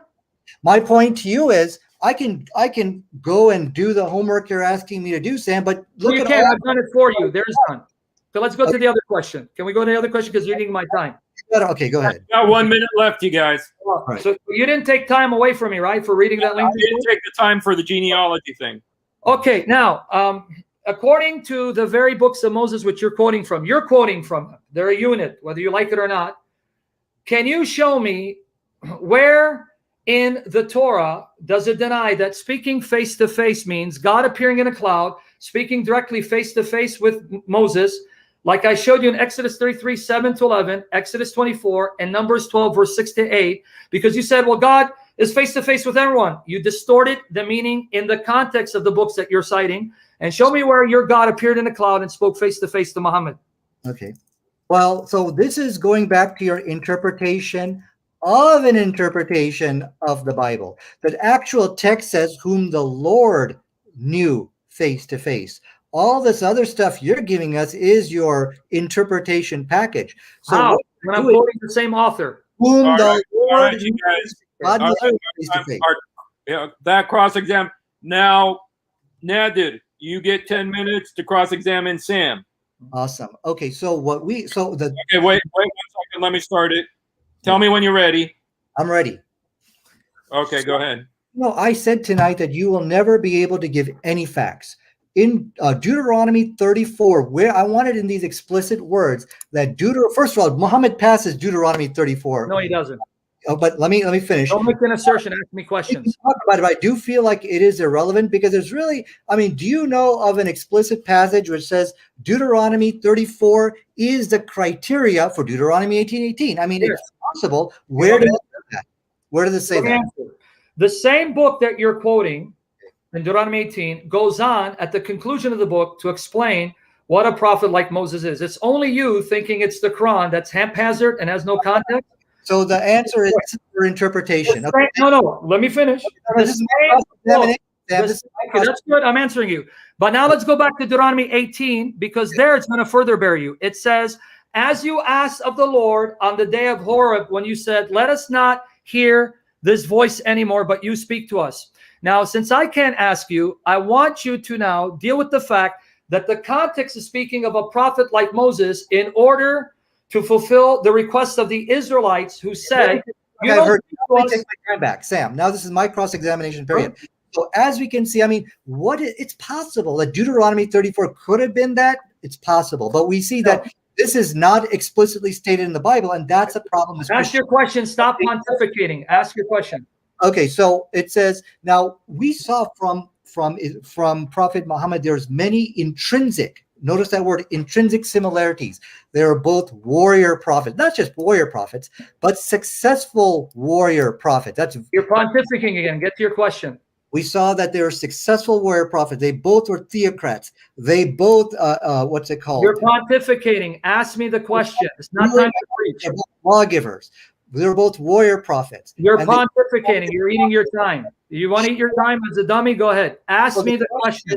Show me one person in history who matches Moses intrinsically like Muhammad does. Okay, let me answer. Give me Now, one let me person. ask you a question. You want me to answer? Yes, go ahead. Nowhere in Deuteronomy does it say the criterion to be like Moses is to be a warrior prophet. You're lying. You're spinning it. It's not there. You added it. So unless you can show me a verse where it says to be like Moses, is to be a warrior prophet, you're a liar. And now let me show you why Muhammad is not like Moses. Run, I'm gonna get you. Don't worry. Here we go. You are now conceding to the fact. Okay, I will agree. If you look at Deuteronomy 18:18, it doesn't really say you have to be a warrior. Just repeat yourself. Good job. Yay. No, it doesn't explicitly say that. All what we are left with, if you look at and take the Bible explicitly, is that it talks about that there will be a prophet like like Moses. Ask the question, Nadir. You're eating up your time. I will ask you a second time. I will. Is there one person you know in history who matches Moses with Muhammad? Yes. Like we see. Who is that person? Yeah, go ahead. Moses condemns Muhammad as a fake prophet because he. You're not answering the question. Give me the name of the person. Yes. Do you want to keep barking or you calm down? Who is it? You're running away from the question. Muhammad's God and destroyer. Because let me explain. Jesus, like Moses, spoke to God face to face. And I gave you the reference. Jesus, like Moses, established a new covenant. Jesus, like Moses, established a priesthood. Jesus, like Moses, offered sacrifice. Jesus, like Moses, did miracles. Jesus, like Moses, is a lawgiver. And on it goes. And like Moses, when Jesus was 2 years old, Jesus, like Moses, bearing Muhammad. Praise Jesus, Muhammad's God. Go ahead. Okay, you're saying, okay, now you're saying, okay, well, you see, it's Jesus because Jesus did miracles. Yeah, so, but Muhammad also did miracles too, as we read in the Hadith. And Surah 28:48, let me ask you, you're pontificating. Surah 28:48 says you're lying because in Surah 28:48, it says, Surah 28:48, it says. Hold on, Sam, you can't keep interrupting me. This is my. No, you're preaching. This is the time to ask. No, this is my. 28:48. Let me answer your question. Sam, I'm telling you. 28:48 says. Okay, you're not. Did not do any sign like Moses. You're a liar. Go ahead. You're taking my time. Okay, now I want you to take that out and give me that extra minute you took away. Look, now don't let him preach. You're supposed to ask questions. Courageously come forward and admitted that Muhammad did miracles in the Hadith. Surah 28:48 says you're lying and your Hadith are lying. So that is once again his personal interpretation. Okay. Let me read it. But when the truth has come to them from us, they say, why is he not given the like of what was given to Moses? Did they not disbelieve in that which was given to Moses of old? They say two kinds of magic, each helping the other. And they say, verily, in both we are disbelievers. So you just admit your Hadith contradicts the nowhere in the text you are admitting, Sam. Okay, now, let me have my time. Sam, let me have my time. You are admitting. Sam, allow me to have my time now. It does not explicitly state in the text that Muhammad never did any miracles. Now, but when the truth has come to them from us, they say, we can't have this. Why is he not given the like, same language, the like of what was given to Moses? Sam, they did not disbelieve in that which was given to Moses. They say two kinds of magic.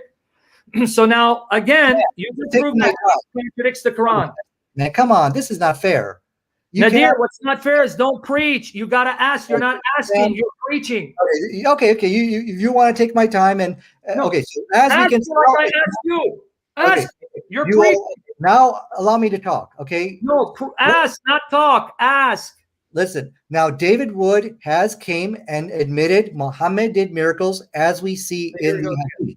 So I was hoping you would do the same thing, but you did not. You're saying open chapter 17, verse 59 for me, because he's trying to put David Wood, Michael Brown's grandmother. How much time does he have? You don't even let me talk. You are obviously. How much time does he have? Because another cross-sex is coming. So you have 3 minutes. Okay. You took off. Okay, you're not. Okay, hold on. Calm down for a second. No. This is my time. This is my time. You're not listening. We'll give you more time. I'll give you 6 more minutes. No. I'll give you 6 more minutes, but you're not listening. Ask Come on, questions. he's not letting me talk. for This preaching. is my time.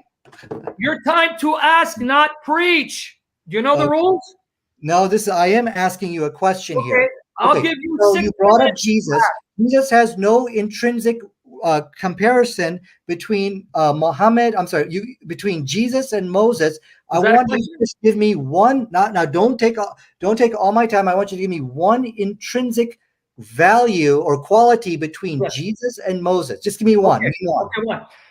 God spoke to Moses face to face, and the Father spoke to Jesus face to face. Let me give you a second one. That's not intrinsic. Yes, it is. Deuteronomy 34:10. Deuteronomy 34:10. That's not intrinsic No attribute. prophet like Moses, whom the Lord spoke face to Okay, you face. don't even know what intrinsic means. Let me tell you what intrinsic means, okay? Go, next question. Intrinsic means a quality or an attribute of a person. And the And attribute of a whether person is seeing God face to face. Go to next question.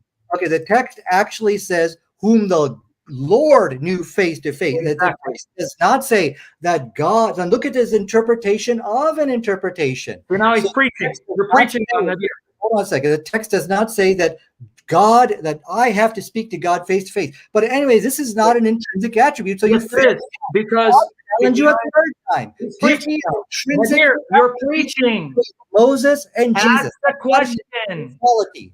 He fails. Time up Jesus because he can't appeal cross-examination. Because there's no intrinsic value attribute between the two. How Allah much time you have to say? How much Ahmed because is he's the barking. only one who Hussein.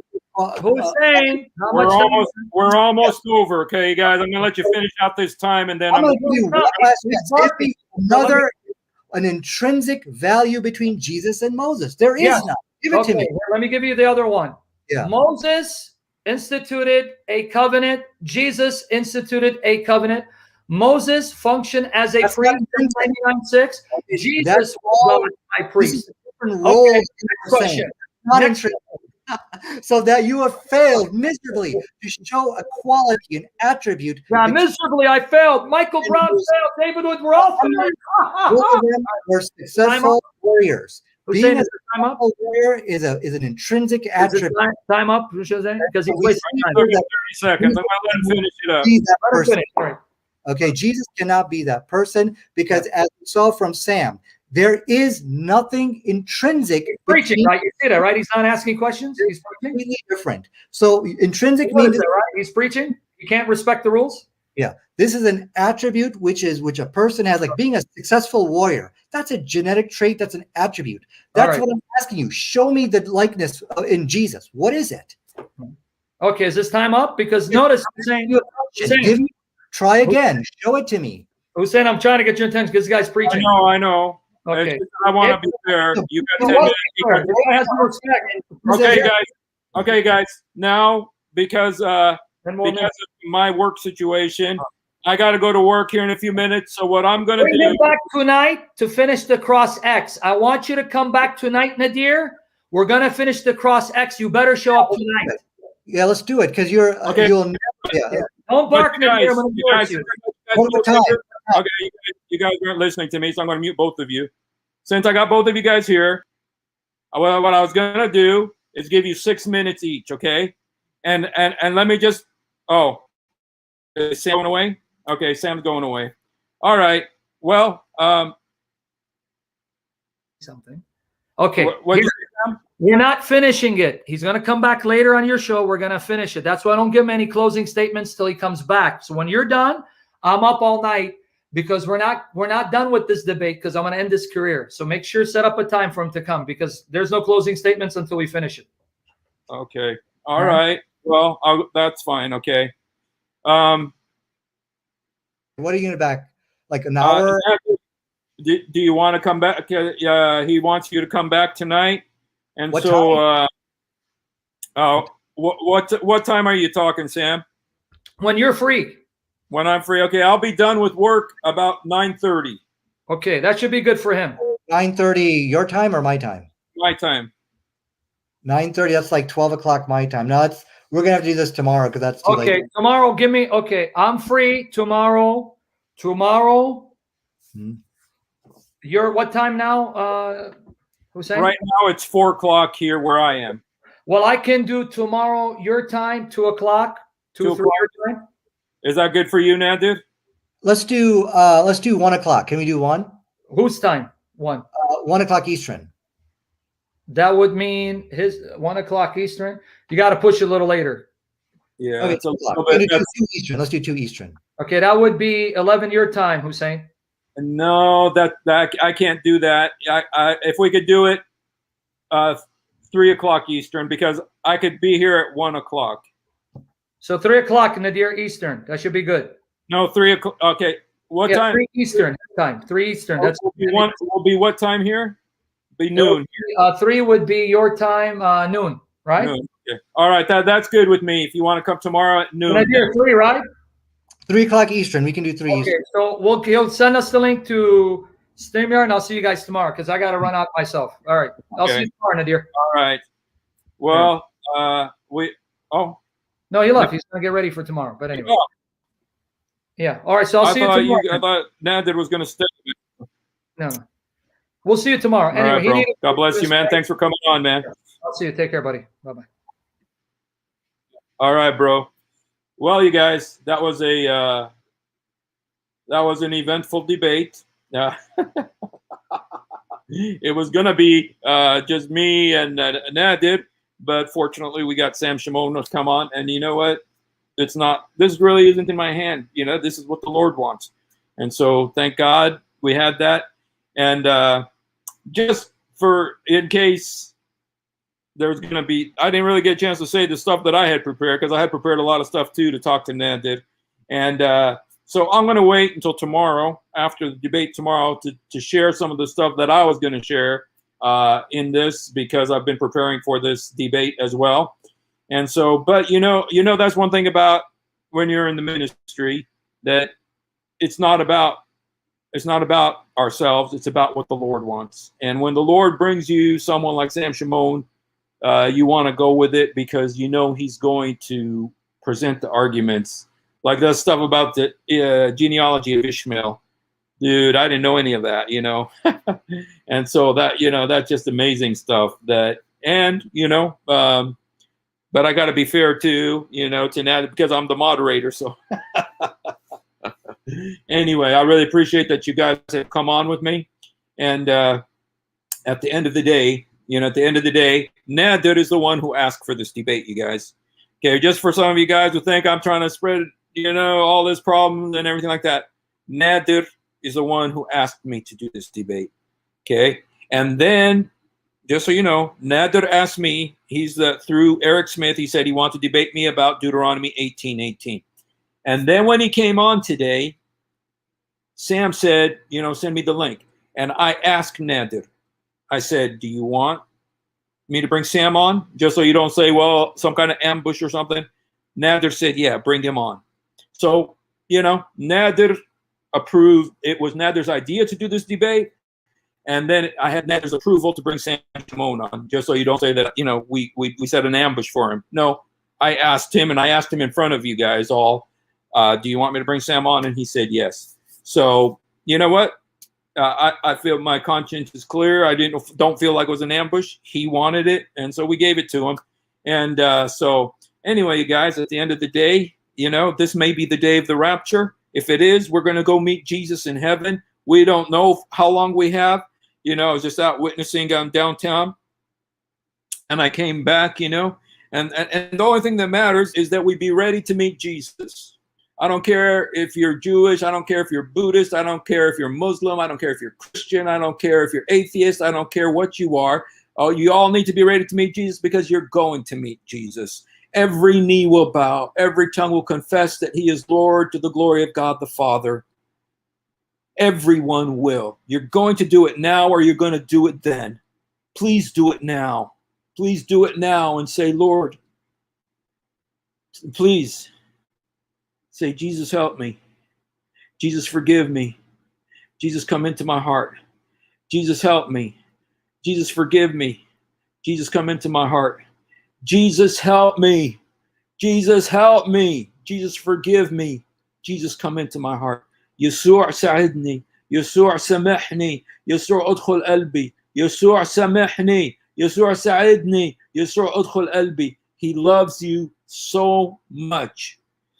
and that he came and he died for you on the cross in order to give you everlasting life. And you know, there's something that I've been trying to do for a long time, and it never works out with me, but I'm going to try it again today, which is I want to play one of my songs for you that I wrote. Sam says that my songs affect him negatively, and so he doesn't really like my songs, but I don't usually get viewing numbers like this, so I'm going to go use this opportunity to share one of my songs. So this is a song I wrote. Anyway, I'm going to just play this. This is a song that I wrote when I lived in the Gaza Strip. And so I love you guys. I love you guys. I love all of you. Especially the Muslims. You got a special place in my heart. I love you. You're the reason I'm doing this. Don't hate me. Don't be angry with me, okay? I love you guys. And this is a song I wrote. So.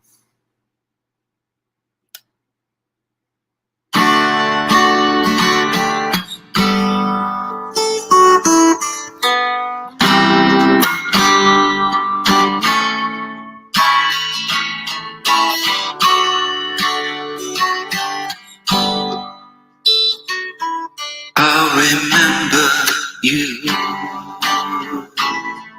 before the day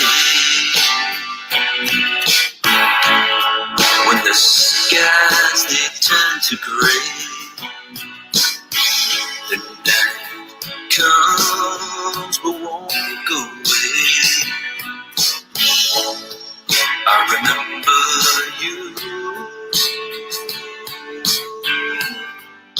Remember you.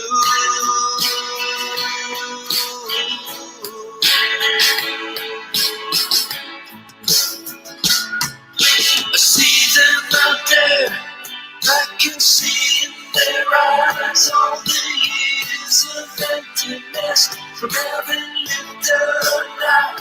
And I know for too long I stood by the side, but I'm thinking of you, Father. Give me one more day, 'cause I need a change to amend my way.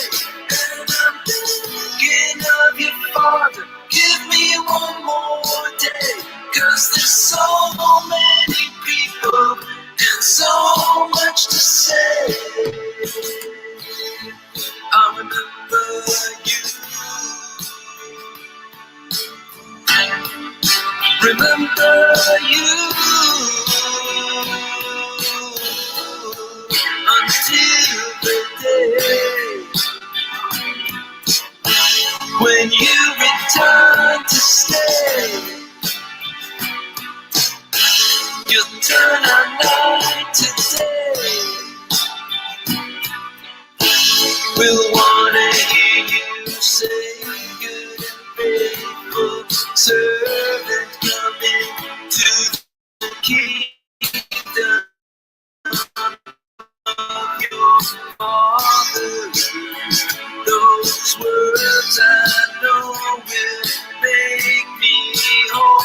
They're the hope and anchor of my soul.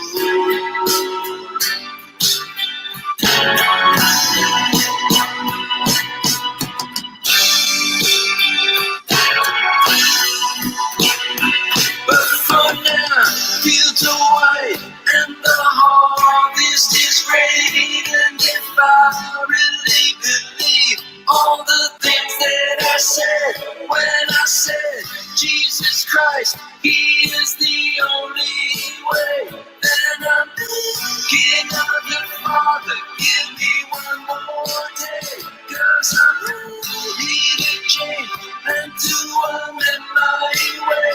And I'm thinking of your Father. Give me one more day, 'cause this soul,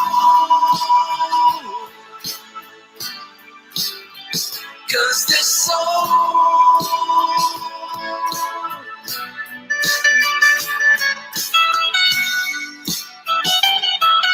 I know you'll come riding on the mighty steed.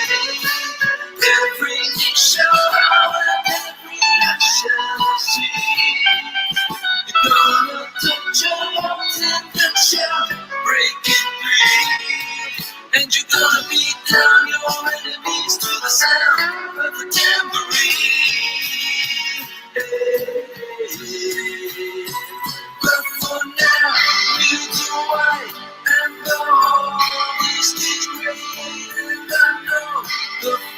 His heart is just about to break, because we really didn't live like we believe those things that we said.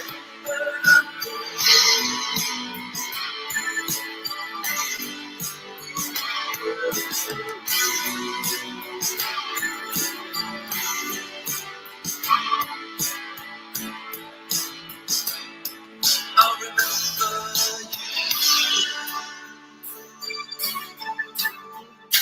remember you.